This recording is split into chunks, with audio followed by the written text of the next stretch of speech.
आज का जो हमारा विषय है वो बहुत ही इंटरेस्टिंग है और कहीं ना कहीं हर किसी से कहीं ना कहीं वो जुड़ा ही हुआ है। हम बात करने वाले हैं ग्राहकों की कमी के बारे में। हर इंसान कोई ना कोई काम करता है और किसी ना किसी पे वो डिपेंड रहता है कि कोई आएगा उसकी सर्विसेज या प्रोडक्ट लेगा, लेकिन कई बार ग्राहकों की कमी हो जाती है। कई बार ऐसा होता है कि आपकी साल भर दुकान बड़ी अच्छी चलती है और एक लिमिटेड पीरियड के अंदर आपके पास ग्राहक आने कम हो जाते हैं। इसका मतलब कहीं ना कहीं आपने अपने जो दुकान के अंदर कुछ ऐसे वास्तु चीज़ों को बदल दिया है कई जो कि वास्तु दोष को पैदा कर रहे हैं। इसी बारे में हम बात करेंगे डॉक्टर गौरव श्री अग्रवाल जी से।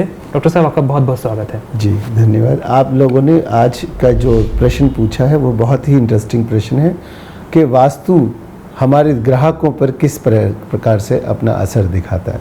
देखिएगा, मैंने एक दुकान खोली और धीरे धीरे ग्राहक आने लगते हैं और फिर कुछ समय बाद ग्राहक आने कम हो जाते हैं। उसका कारण क्या होता है कि दुकान की जो दिशा है वो किस तत्व से संबंधित थी। पंच तत्वों की बात हम पहले भी लेक्चर में कर चुके हैं, आज की मैं फिर से कह देता हूँ कि शरीर में 5 तत्व हैं, जल, वायु, अग्नि, पृथ्वी और आकाश।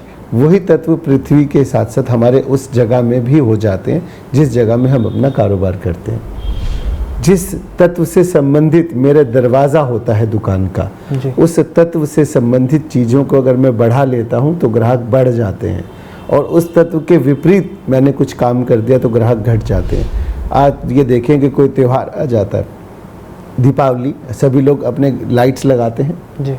तो 2-3 दिन के बाद में भी लाइट्स जो लगाई थी वो जो कि तू छोड़ देते हैं कि चलो जलती रहेगी जी।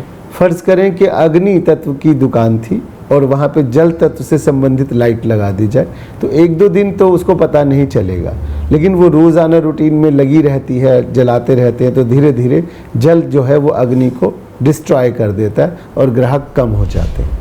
मतलब जाने अनजाने कहीं ना कहीं हम ऐसे कुछ गलतियां कर देते हैं जिससे कि कोई ना कोई ऐसी चीज़ हम लोगों ने बदलाव किया, कोई नई चीज़ ला के यहाँ रख दी, या कुछ ऐसी नई चीज़ों से बदलाव कर दिया और वही वजह बनती है कि हमारे ग्राहकों की कहीं ना कहीं कमी हो जाती है। इसके अलावा भी एक बात और है कि जब मैंने दुकान तो खोल ली लेकिन ग्राहक ही नहीं आए जी। फर्ज करो एक बाज़ार में एक ही कारोबार की 4 दुकानें, कपड़े की दुकान है, रेडीमेड गारमेंट्स अक्सर लोग खोल लेते हैं, तो 3 दुकानों पर रश है और मैंने दुकान खोली उस पर रश ही नहीं है। कारण क्या हुआ? कारण यही हुआ कि जब मैंने जो बोर्ड बनाया था, जो शटर है, जो मेरी दुकान के पिलर्स हैं, जिन्होंने अट्रैक्शन करनी थी, फर्स्ट अटेम्प्ट क्या होता है? आपका चेहरा। जब आप किसी से मिलते हैं तो आप उसका चेहरा देखते हैं, उसकी एनर्जी आपको प्रभावित करती है। उसी तरह से दुकान का जो चेहरा है वो आपको प्रभावित करता है। फिर से तत्वों की बात करूँगा। अगर जल तत्व से संबंधित दुकान थी और मैंने वहाँ पृथ्वी तत्व का कलर लगा दिया, फॉर एग्जाम्पल मैंने वहाँ ग्रीन कलर का बोर्ड लगा दिया, पृथ्वी तत्व से हम ग्रीन कलर को लेते हैं, कई लोगों ने वहाँ पे पूर्व दिशा को भी ग्रीन माना है जबकि वो गलत है। स्टेबिलिटी, पेड़ पौधे, पहाड़, वो ग्रीन कलर से हम संबोधित करते हैं।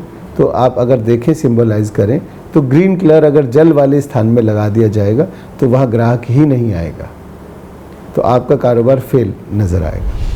डॉक्टर साहब, हम चाहते हैं कि अब लोगों को थोड़ा जल्दी जो है बता दीजिए कि किस दुकान पे किस तरीके का बोर्ड लगाना चाहिए, कौन सा कलर यूज़ करना चाहिए। जैसे कोई डॉक्टर है तो वो क्या लगाए, या फिर कोई अगर किसी ने स्टेशनरी की दुकान खोली तो वो क्या लगाए, या फिर करियाने की दुकान है तो वो क्या लगाए। नहीं, कारोबार से संबंधित ना जोड़ें तो आप इसको दिशा के अनुसार जोड़ लें। अगर हमने पूर्व की दिशा करी है तो आप सफ़ेद रंग का अपना बोर्ड लगा सकते हैं, उस पर नीले अक्षर लिख सकते हैं। अगर आपकी पश्चिम दिशा है तो आप पीले रंग का बोर्ड पर लाल अक्षरों से लिख सकते हैं। अगर आपकी दक्षिण दिशा है तो वहाँ पे आप light green, red colour, silver colour, multi colours use कर सकते हैं। वेस्ट डायरेक्शन में, जैसे कि मैंने पहले भी बोला, पीले पे लाल अक्षर लिख सकते हैं। नॉर्थ डायरेक्शन में नीले पर सफ़ेद अक्षर लिख सकते हैं। सिल्वर कलर नॉर्थ और ईस्ट डायरेक्शन में हो सकते हैं। गोल्डन कलर्स वेस्ट और साउथ डायरेक्शन में हो सकते हैं। तो उस तरह से हम तत्वों को बैलेंस करते हैं, सामने वाले को अच्छा पॉजिटिव इफेक्ट डालते हैं जो ग्राहक बार बार हमारे पास आए।